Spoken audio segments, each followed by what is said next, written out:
Good afternoon, very good afternoon. অনেকক্ষণ ধরে workshop চলছে, আপনারা শুনছেন। তারপরেও আমার সঙ্গে আপনাদেরকে হয়তো কয়েক মিনিট থাকতে হবে। তার জন্য আমি অগ্রিম আপনাদেরকে কৃতজ্ঞতা প্রকাশ করছি এবং থ্যাংক ইউ জানাচ্ছি। বিসমিল্লাহির রহমানির রহিম। আমার স্টুডেন্ট লাইফে আমার ব্যক্তি মানে পার্সোনালিটি তৈরিতে ছাপ ফেলেছিলেন তিনি আল্লাহ তাকে নিয়ে নিয়েছেন, তাকে ফেরদাউস জান্নাতুল ফেরদাউস দান করুন। দোয়া করি সবসময়তে।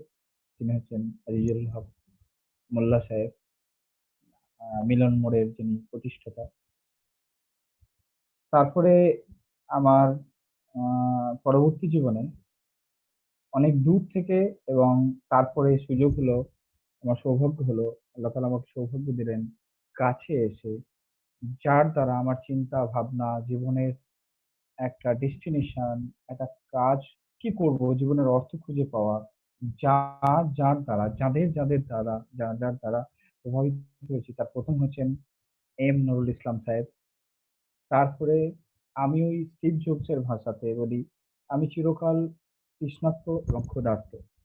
তো সেই তৃষ্ণা এবং ক্ষুধার একটা পার্ট ছিল এমন, যার জন্য আমি ওয়ার্কশপ হতো পাঁচুড়ে, 2007 থেকে পাঁচুড়ের সঙ্গে যুক্ত। তো আমি এইচএস সেকশনের জন্যে আমাকে মিশন পেড করে সেখানে ম্যাথ ক্লাস নেওয়ার জন্য।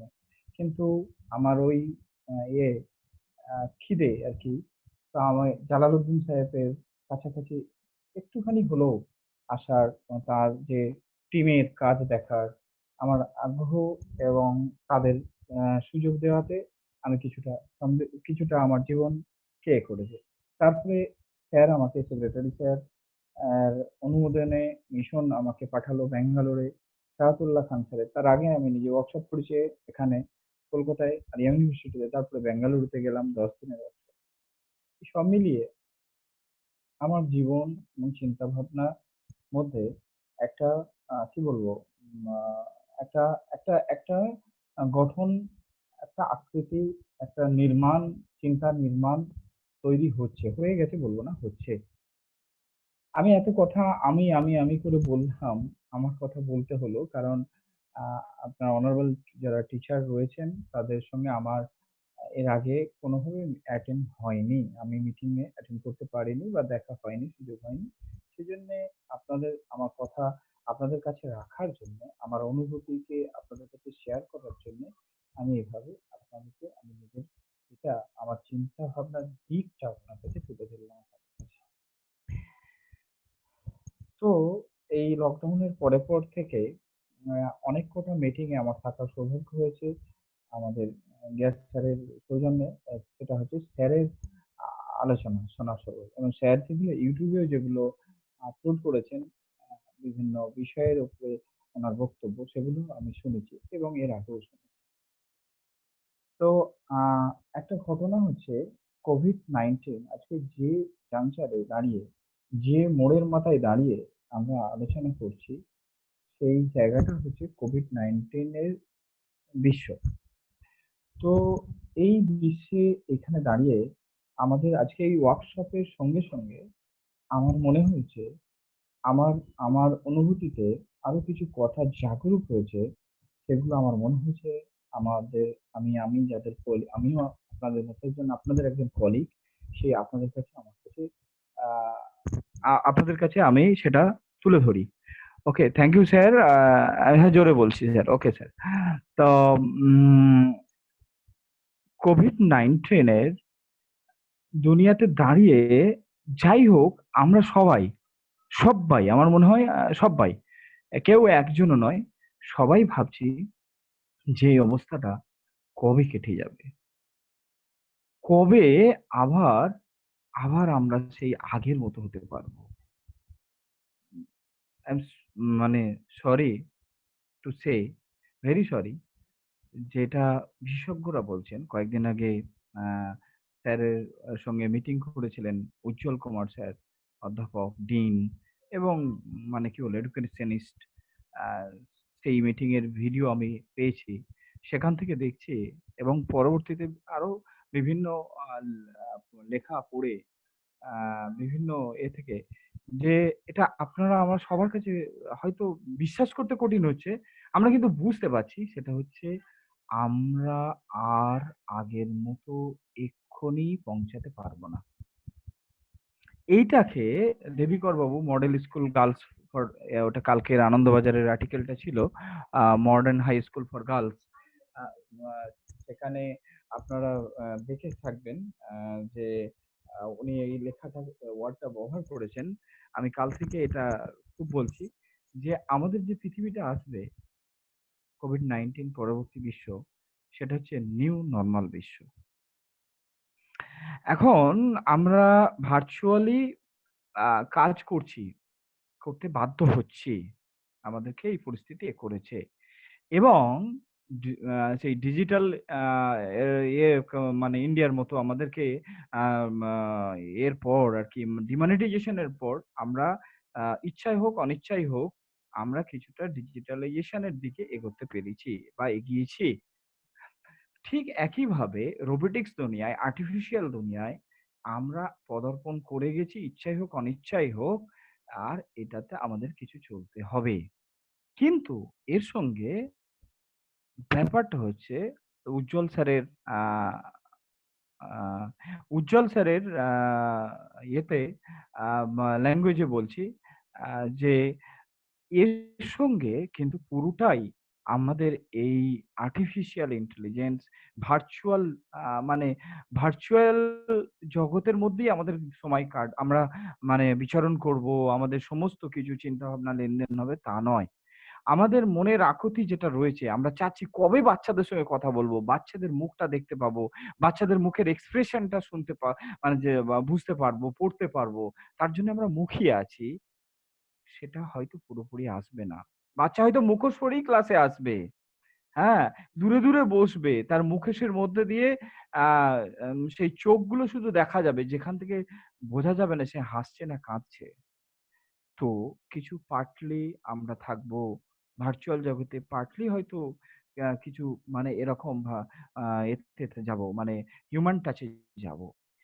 তো এই, এই যে কথাগুলো এগুলো আপনি আমি সবাই জানি। কিন্তু ভূমিকা স্বরূপ আমি কথাগুলো তুললাম এই কারণে, সুশান্ত সিং রাজপুত ৩৪ বছরের একটা যুবক, উজ্জ্বল মানে একটা মানে কি বলবো নক্ষত্র এবং যার গ্রাফ ছিল ঊর্ধ্বমুখী, সাফল্যের গ্রাফ, সে আজ চলে গেল। তার কারণ কি? তার জীবন দর্শনের সংকট, চিন্তাভাবনার সংকট। স্যার, স্যার রয়েছেন। স্যার একটা কথা বলে নিই, এই যে স্যারের উপস্থিতি, স্যার আপনারা দেখছেন স্যার মিটিং এ আছেন। স্যারের উপস্থিতিতে কথা বলা একটা ধৃষ্টতারই শামিল। কিন্তু যেহেতু এটা শিডিউল করা ছিল অ্যাসাটে, অ্যাসাট আম মানে টিম আমাকে বলেছে যে এখানে রয়েছে সেজন্য এটা আমার ডিউটি হিসেবে পালন করছি। আ আমার এসব কথা বলা মানে স্যারের সামনে ধৃষ্টতার শামিল। স্যার একটা কথা বলেন, প্রত্যেক মিটিং এ আমি এখন পর্যন্ত আমার অল্প শোনারই সৌভাগ্য হয়েছে। প্রত্যেক কথাতে শেষে স্যার বলেন আমাদের উদ্দেশ্য হচ্ছে ডাক্তার, ইঞ্জিনিয়ার তৈরি করা নয়। আমাদের উদ্দেশ্য নিজে নিজের চারপাশটা ভালো থাকবে। নিজের রাজ্য, নিজের দেশ এবং আমি যে এই পৃথিবীর একজন সদস্য, সে কবির ভাষায় বলি, এই পৃথিবীকে শিশুর বাসযোগ্য করে যাবো। এ আমার নবজাতকের কাছে এ আমার দৃঢ় অঙ্গীকার। এই কথাটা স্যার বারবার মনে করিয়ে দেন, আমাদের সেক্রেটারি স্যার।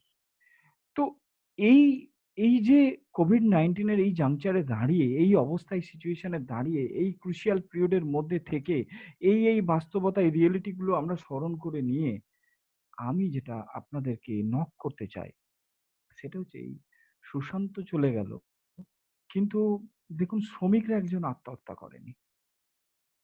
এই, এই যে ব্যাপার, একটা শূন্যতা তৈরি হচ্ছে এই জায়গাটা আমাদের কালকে ওয়ার্কশপ ছিল সায়েন্সের এবং ওই গার্লস স্কুলেরই যেখানে আর্টিকেল আপনাদের বলছি দেবিকর সাহেবের লেখা, ওনারই ম্যাডাম ওই স্কুলের ম্যাডাম পারমিতা ব্যানার্জি উনি বলছিলেন কালকে ক্লাস আমাদের যে ওয়ার্কশপটা করছিলেন আ কিভাবে আমরা টেকনিক্যালি কিভাবে হব মানে নেট সেভি হিসাবে কিভাবে আমরা কাজ করব। সেখানে উনি বারবার বলছেন, বাচ্চারা যাতে কোথাওভাবে ডাইভার্টেড না হয়, বাচ্চারা যাতে না কোনোভাবে ডিপ্রেশন এর শিকার না হয়, তারা ইন্টারেস্ট না হারিয়ে ফেলে, এটা আমাদের দেখতে হবে। তো এই জায়গা থেকে আমরা উম আমাদেরকে আমি শুধু নক করব। আপনি বলবেন, "ভাই আপনার কাছে কি প্রোগ্রাম আছে? আপনি কি এখন এই ব্যাপারে আমাদেরকে জ্ঞান দিবেন নাকি? এই করুন, ওই করুন।" না, হাত জোড় করে বলছি, না, এসব নয়। আমি শুধু মনে হয়েছে যে আমাদেরকে এই বিষয়টা থেকে বিষয়টিতে আরো বেশি করে আমাদেরকে মনোসংযোগ করতে হবে। আর যদি মনোসংযোগ করতে পারি, আমার আমি যত দেখছি মিশন থেকে আমার একটা বড় শিক্ষা হচ্ছে, আপনারা জানেন আমি আমি আমি তো আমি যখানেই যাই, যেখানেই যাই, আমি এই কথাটা বলি যে মিশন থেকে আমি সবথেকে বড় শিখেছি এটাই যে শিবখেরার ভাষায়, "ইউ ক্যান উইন" তুমিও পারবে। মিশন এই যত দিন যাচ্ছে আমার এই বিশ্বাসটাকে আরো সুদৃঢ় করছে যে একজন মানুষের মগজ কত বিপুল সম্ভাবনাময়। তো আমার কাছে মনে হয়েছে যে আমরা যদি এ ব্যাপারে এগোই, চিন্তাভাবনা করি, তাহলে আমরা অনেক বেশি বাচ্চাদেরকে অনেক বেশি সমৃদ্ধ করতে পারবো। হ্যাঁ? কেউ আর সে নিজেকে শেষ করে দেওয়ার মতো এইরকম মানে শূন্যতার দিকে এগোতে পারবে না। তার কাছে পৃথিবীটা অনেক বড় হবে। পৃথিবীটা অনেক আনন্দদায়ক হবে। পৃথিবীকে সে কিছু দেওয়ার জন্যে অনেক বেশি লালায়িত থাকবে, উৎসাহিত থাকবে। তার জীবনের ডেস্টিনেশনটা সে ঠিক করে নিতে পারবে। হ্যাঁ? এই কাজটা করার জন্যে সত্যি কথা বলতে এর কোনো শর্টকাট রুলও নেই। আমি তো সেই টিচারের কথা আপনাদের গল্প করতে পারি। একজন সামান্য টিচার, একদম নগণ্য একজন মানুষ। একটা আপার প্রাইমারি স্কুলে পড়ায়। একেবারে পিছিয়ে পড়া সম্প্রদায় সেখানে আছে। অথচ সে চেষ্টা করে তার আন্তরিকতা দিয়ে যতটা দেয় উজাড় করে বাচ্চাদেরকে কাউন্সেলিং, মোটিভেটিং, উৎসাহিত করা, বকা, শাসন করা সব মিলিয়ে সেজন্যে সেই এলাকায় একটা মা এসে বলছে যে না একটা ক্লাস 9 এর মেয়ে এসে বলছে যে, "স্যার এখনো আমাকে বকা দিতে গেলে মা বলে, স্যারের নাম নিয়ে বলে, সেই স্যারকে বলে দেব।" কিন্তু শুধু এই শাসক হিসাবে নয়, শুধু পড়ানোর ব্যাপারে এটা নয়। সেই সেই স্কুলের ঘটনাও ঘটছে কিরকম দেখুন। যে সেই স্কুলে একটা একেবারে পিছিয়ে পড়া সম্প্রদায়, মিষ্টা মালিক, আমি অরিজিনাল নামটাই বলছি। যে ন্যাশনাল চিলড্রেন সায়েন্স কংগ্রেসে স্টেট লেভেল পর্যন্ত গিয়ে সে নিজেকে রিপ্রেজেন্ট করলো, তার প্রজেক্টকে প্রেজেন্ট করতে পারল। অথচ তার বাড়িঘরের অবস্থা যেহেতু তার আসল নাম নিয়েছি, আমি বলতে পারব না এতটাই করুণ অবস্থা। আরেকটা ধরুন আমি একটা আ নাম বলছি, নামটা নকল করে বলছি, পাল্টে দিয়ে বলছি। ধরুন আয়েশা খাতুন। সেই মেয়েটাও সেই মেয়েটা হচ্ছে এমন পরিবার থেকে উঠে আসা যে তার বাবা লুঙ্গিকে হাফ করে টুলতে মদের নেশায় চুর হয়ে এসে বলে, "আমার মেয়েটা কেন কন্যাশ্রী পেল না?" সেই মেয়ে কিন্তু মার খায়, বকা খায়। কিন্তু হিন্দুস্তান পেট্রোলিয়াম না সরি ভারত পেট্রোলিয়ামের একটা কম্পিটিশন হয়েছে সেই এলাকার সমস্ত স্কুলের মধ্যে। সে কিন্তু সেই কম্পিটিশনে তার আ পলিউশন আ কিভাবে দূর করা যায় সেই তার বিরুদ্ধে সে মানে তার চিন্তাভাবনাকে চিন্তাভাবনা প্রকাশিত করে সে তার মানে একটা প্রাইজ দখল করেছে, সার্টিফিকেট দখল করতে পেরেছে। তো যদি এরকম এটা একটা মামুলি ঘটনা। এটা একটা খুব মামুলি ঘটনা। এটা যদি হতে পারে, ক্রিম অফ দ্যা বেঙ্গল যারা আছে এই মিশনে, একদম cream of the Bengal, highly মানে কনসাস গার্জিয়ান, সেইরকম ফ্যামিলির ছাত্রদেরকে আমরা যখন হাতে পেয়েছি, আমার তো মনে হয় আমি স্বপ্ন দেখি। আমি খুবই স্বপ্ন দেখি। এটা আমি বলে থাকি। আ স্যারের সামনে বলছি, "স্যার ধৃষ্টতা মাফ করবেন।" আমি খুবই বলে থাকি যে ২৫ বছর ৩০ বছর আগে যখন কেউ ভাবতে পারত না যেমন যে আ আল-আমিন মিশনের ছাত্র মানে এরকম ছাত্ররা পিছিয়ে পড়া সম্প্রদায়ের ছাত্ররা ম এতে পাওয়া যাবে। আ হসপিটালে পাওয়া যাবে, অফিসে পাওয়া যাবে, আদালতে পাওয়া যাবে। আজকে যেমন ভাবতে পারেনি। আমি বিশ্বাস করি যতই আমাদের মিশনের ছেলেদের কালচার নিয়ে, তাদের চিন্তাভাবনা নিয়ে অনেকের দুঃখ, অভিমান আছে, রাগ আছে, হ্যাঁ? কষ্ট আছে। কিন্তু তারপরও এটা সব নয়, এটা গোটা চিত্র নয়। এই আগামী বিশ্ব এমন হবে যে সমাজে লোকেরা খুঁজে, খুঁজে বলবে, অফিসে গেলে, আ কোনো কাজে গেলে, কোনো জায়গায় চিকিৎসা করতে গেলে বলবে, "আলামিনের এখানে কেউ আছে?" কারণ এই আলামিনের ছেলেদের জীবনের জন্যে, সেবার জন্যে, চিন্তা ভাবনা করার জন্যে যে সে আল্লাহ তাআলা তাকে এখানে পাঠিয়েছে। আল মা এম আ স্যার আমাদের বারবার বলেন, প্রত্যেক মিটিং এর শুরুতে বলেন যে, "আমি এটা কাজটা ক্লান্তিবিহীনভাবে করি।" গতকালকেও বললেন, "ক্লান্তিবিহীনভাবে করছি। ১২-১৩ ঘন্টা গড়ে কাজ করছি।" কেন? কারণ আল্লাহ তাআলা আমাকে এখানে পাঠিয়েছে। আল্লাহ তাআলা আমাকে দায়িত্ব দিয়েছে। কিন্তু আমার কোনো মানে নিরানন্দও নেই, আমার কষ্টও নেই, ক্লান্তিও নেই।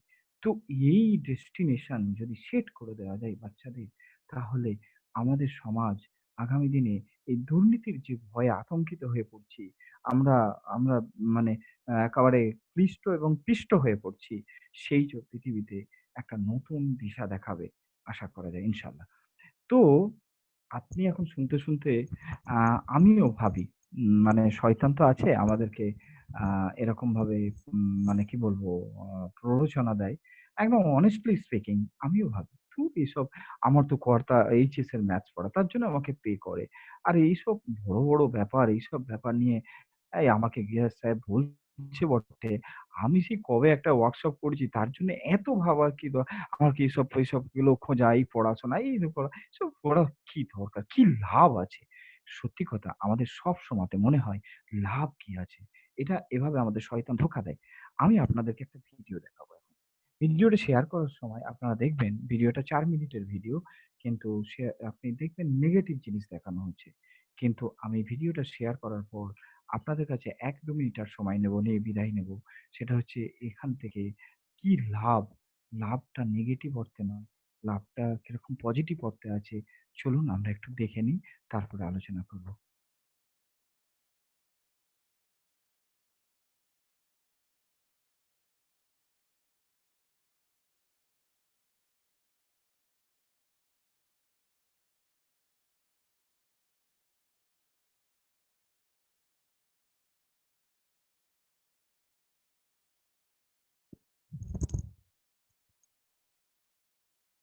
एक आदमी मछली पकड़ रहा था। मछली पकड़ते पकड़ते उसने ताजी ताजी मछली पकड़ी। ताजी ताजी मछली पकड़ते ही एक दूसरा आदमी आया। दूसरे आदमी ने उसके हाथ से मछली छीन ली। अब मछली जैसे उसके हाथ से छीनी, उसने बोला क्यों? बोला चल मुझे दे दे इसको। अपनी शक्ति दिखाई, मछली छीन ली और जाने लगा। अभी मछली जिंदा थी, थोड़ा थोड़ा तड़प रही थी। मछली ने उसके अंगूठे में काट दिया, छूट गई मछली, जख्म हुआ। डॉक्टर के पास गया। डॉक्टर ने अंगूठे पे पट्टी कर दी, बैंडेज कर दी। बोला 3 दिन बाद आइए देखते हैं। 3 दिन के बाद दोबारा गया, जख्म दिखाया और ताजा हो गया। डॉक्टर ने बोला अब इसको काटना पड़ेगा, अगर ये नहीं काटा तो हाथ यहां तक जाएगा। मरता क्या ना करता, अंगूठा काटा, फिर बैंडेज की गई। 3 दिन बाद आई, 3 दिन बाद फिर गया, खोला गया और ताजा हो गया। बोला ये पूरा काटना पड़ेगा नहीं तो यहां तक जाएगा। उसने बोला काटो, रास्ता नहीं। ये काटा गया, बैंडेज किया गया। 4 दिन बाद आई, 4 दिन बाद फिर पहुंचा, पट्टी खोली गई, वैसे का वैसा। बोला अब यहां तक काटना पड़ेगा नहीं तो पूरा हाथ जाएगा। यहां तक काटा गया, पट्टी करी गई। 4 दिन बाद आई, 4 दिन बाद गए, देखा वैसे का वैसा। बोला बाजू काटनी पड़ेगी नहीं तो शरीर जाए। बाजू कट गई। किसी ने बोला तुझसे कोई गलती तो नहीं हुई? ये क्या हो रहा है? कुछ गलती तो नहीं कर बैठा? उसने बोला हाँ एक गलती तो हुई थी। किसी की मछली पे हाथ मारा था, मेहनत उसकी थी, खाना मैं चाहता था। मछली उसकी थी, खाना मैं चाहता था। बोला ढूंढ, जा, नाक रगड़। ये गया, ढूंढा ढूंढा ढूंढा ढूंढा, उसको मिला, पैरों में गिर गया। उसने बोला तूने क्या किया? तेरे को कोई तंत्र मंत्र विद्या आती है? तूने क्या किया मेरे साथ? कोई श्राप दिया, कोई बद्दुआ दी? तूने क्या कहा? उसने बोला मैंने तो कुछ नहीं कहा, ऊपर देखा और बोला हे भगवान इसने मुझे अपनी ताकत दिखाई है, तू इसे अपनी ताकत दिखा दे। इसने मुझे अपनी ताकत दिखाई है, तू इसे अपनी ताकत दिखा दे। तो कर्म फल भोगना पड़ता है सर। करेक्टर में रहिए बस। मैं आपको फिर बताना चाहता हूं, यूनाइटेड स्टेट्स ऑफ अमेरिका की एक ऐसी घटना मैं आपसे शेयर करता हूं, आपके होश फाख्ता हो जाएंगे। और इस घटना को प्लीज बिलीव इट और नॉट में दर्ज किया गया है। 1893 में हेनरी नाम का एक लड़का अपनी माशूका के साथ रहता था। उसके साथ एक गर्लफ्रेंड थी हेनरी की। अब हेनरी की जो गर्लफ्रेंड थी, हेनरी ने उस गर्लफ्रेंड को डंप कर दिया, धोखा दे दिया। अब वो गर्लफ्रेंड जब अपने घर गई, उसने अपने भाई को अपनी आप बीती बताई। अब उस भाई को बहुत गुस्सा आया, भाई ने रिवॉल्वर निकाला। रिवॉल्वर निकालने के बाद हेनरी के घर गया और हेनरी को शूट कर दिया। हेनरी को जैसे ही शूट किया, हेनरी गिर गया और वो गोली उसको छूते हुए पीछे एक पेड़ था, उसमें जाके धंस गया। अब हेनरी गिर गया, हेनरी गिर गया। उस लड़की के भाई को लगा कि हेनरी मर चुका है, उसने अपने आप को शूट कर लिया। उसने अपने आप को शूट कर लिया। उसकी बहन को पता चला, उसकी बहन ने अपने आप को शूट कर लिया। भाई भी गुजर गया और बहन भी गुजर गई। अब हेनरी की गोली सिर्फ कान से लग के पेड़ में लगी थी। हेनरी खड़ा हो गया, हेनरी ठीक हो गया, हेनरी की जिंदगी चलने लगी। इस घटना को 20 साल गुजर गए। हेनरी अपने घर का निर्माण कर रहा था। हेनरी ने जब घर का निर्माण किया, उसको लकड़ी की जरूरत पड़ी। अब उसको लकड़ी की जरूरत पड़ी, उसने दूर कहां जाऊं, ये पेड़ से ही काट लेता। अब वो गोली पेड़ में धसी हुई है 20 साल पहले। और 1913 के अंदर ये घटना घटी। 1893 में शूट हुआ, 1913 में उसने पेड़ काटना शुरू किया। अब उसने कहा पेड़ कैसे कटेगा, उसने डायनामाइट लगा दिया। अब जैसे ही डायनामाइट ब्लास्ट हुआ, गोली उड़ी और सीधा उसके माथे के बीच में जाके लगी और हेनरी की डेथ 20 साल के बाद हो गई। कर्म फल भोगना पड़ता है। आज जी, কর্মফল ভুগছি। মছলি কিসকা থি। তো এই ঘটনাটা নেগেটিভ, মানে বিষয়টা হলো যে দেখে মনে হচ্ছে যে আমরা খারাপ দিকটাই দেখলাম, যে খারাপ দিলে এটা হয়। আমি খারাপ দিকটা আপনাদের সামনে নক করতে চাচ্ছি না। আমি নক করতে চাচ্ছি, আমি যেভাবে দেখতে চাচ্ছি। যে যদি একজন মানুষের এরকম নেগেটিভিটির মানে কর্মফল তাকে যদি এভাবে ভুগতে হয়, উপরওয়ালা যদি এরকম ভাবে হিসাব বরাবর রাখে, তাহলে এই ঘটনার উল্টো সাইডটা দেখুন, পেছন সাইডটা দেখুন। পেছন সাইডটা কি? পেছন সাইডটা হলো, আমি যদি কারোর জন্য কিছু কল্যাণকামী মানসিকতা নিয়ে, আমি কিছু বৃহত্তর মানসিকতা নিয়ে, আমি একটু বড় ভাবনা নিয়ে, আমি যদি কোনো কিছু সেবামূলক ভাবে যুক্ত থাকি, কারোর পাশে দাঁড়াই, কাউকে যদি আমি গড়ে তুলতে পারি, তাহলে না জানি আল্লাহ তাআলা যে নামেই রাখুন আপনি, আমাকে কত না বড় পুরস্কার দেবে। ঠিক কিনা?